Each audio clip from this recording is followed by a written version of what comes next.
नमस्कार, मैं मुमताज अब्दुल नल्लड़का और आप देख रहे हैं टीवी द्वापरा, जहां बात होगी पड़ोसी देश बांग्लादेश में मचे सियासी बवाल की।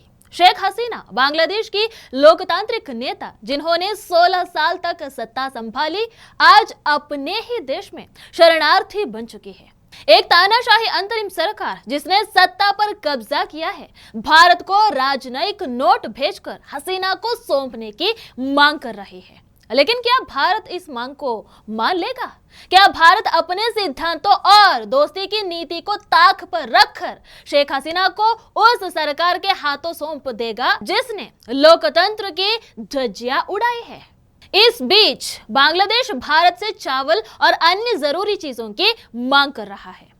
आइए आज इन सवालों का जवाब तलाशते हैं। तो कहानी वहां से शुरू होती है। बांग्लादेश की अंतरिम सरकार जिसने सत्ता पर कब्जा कर लिया है, भारत को एक राजनयिक नोट भेजती है। इस नोट में मांग की गई है कि शेख हसीना जो इस समय भारत में शरण लिए हुए हैं, उन्हें बांग्लादेश वापस भेजा जाए। ध्यान देने वाली बात यह है कि यह वही अंतरिम सरकार है जो शेख हसीना को तानाशाह और भ्रष्टाचारी कह रही है। प्रोफेसर मोहम्मद यूनुस जो इस सरकार के प्रमुख है, खुद शेख हसीना के खिलाफ खुलेआम बयानबाजी कर रहे हैं। लेकिन क्या ये नोट राजनयिक है या ये सिर्फ भारत पर दबाव बनाने की एक और कोशिश है? और सबसे बड़ा सवाल, क्या भारत इस मांग को मान लेगा? भारत के विदेश मंत्रालय ने कहा कि उन्हें ये नोट मिला है, लेकिन भारत इस पर क्या कदम उठाएगा, ये अभी तय नहीं है। अब बात करते हैं शेख हसीना की, जिन्हें लोकतांत्रिक सरकार के विरोध के बाद सत्ता छोड़नी पड़ी। 5 अगस्त 2024 को हसीना अपने परिवार के साथ भारत आ गई। आज वे भारत के एक सुरक्षित स्थान पर रह रहे हैं। लेकिन सवाल यह है कि क्या भारत जो लोकतंत्र और मानवाधिकारों की बात करता है, अपने दोस्त बांग्लादेश की इस सरकार की मांग मानकर हसीना को सौंप देगा? इसे भी बड़ा सवाल यह है कि क्या बांग्लादेश की यह सरकार जिसने लोकतंत्र को रौंदकर सत्ता हथियाई है, भारत के लिए भरोसेमंद है? अंतरराष्ट्रीय क्राइम डिपार्टमेंट द्वारा शेख हसीना और उनकी कैबिनेट के खिलाफ गिरफ्तारी वारंट जारी करना, क्या यह सिर्फ एक पॉलिटिकल स्टंट है? बांग्लादेश और भारत के रिश्ते क्या अब अपने सबसे बुरे दौर में है?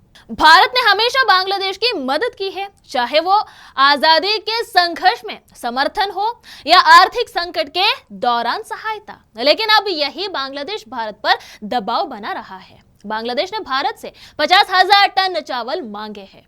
मानवता को ध्यान में रखते हुए भारत ने बांग्लादेश को 50,000 टन चावल देने का फैसला किया है। यह चावल वहां के राज्य प्रायोजित खाद्य वितरण कार्यक्रम में इस्तेमाल होगा। सवाल यह है कि जो सरकार भारत पर आरोप लगाती है, हिंदुओं पर हो रहे हमलों पर चुप रहती है, वो भारत से मदद क्यों मांग रही है? क्या भारत की नेबरहुड फर्स्ट नीति का बांग्लादेश गलत फायदा उठा रहा है? अब आइए बात करते हैं उन आरोपों की जिनके आड़ में बांग्लादेश सरकार ने शेख हसीना के खिलाफ अभियान छेड़ रखा है। शेख हसीना और उनके बेटे सजीब वाजिद पर रूपपुर परमाणु ऊर्जा संयंत्र से जुड़े 5 अरब डॉलर के भ्रष्टाचार के आरोप लगाए गए हैं। यह परियोजना भारत और रूस की मदद से चल रही है।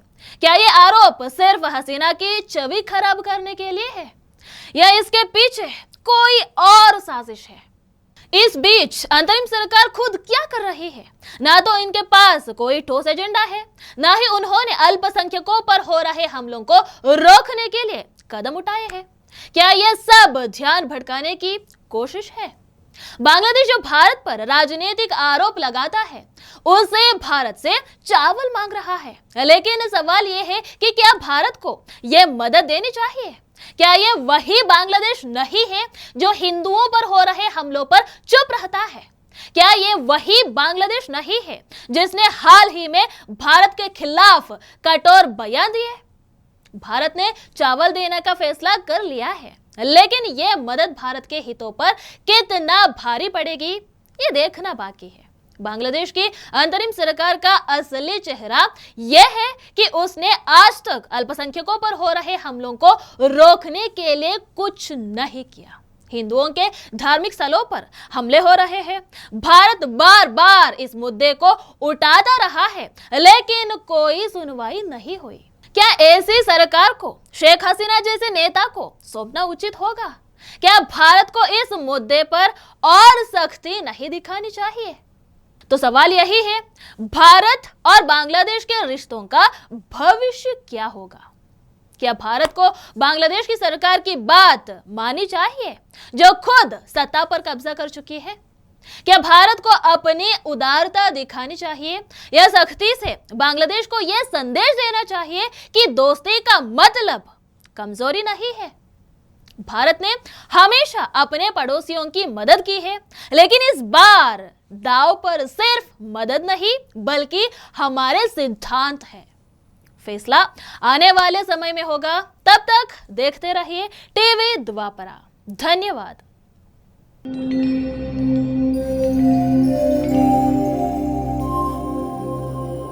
टीवी द्वापरा, संभवामि युगे युगे। अगर ये प्रोग्राम आपको अच्छी लगी तो लाइक, शेयर और कमेंट करें। टीवी द्वापरा के प्रोग्राम्स को हमेशा देखने के लिए सब्सक्राइब करें, बेल आइकॉन दबाएं।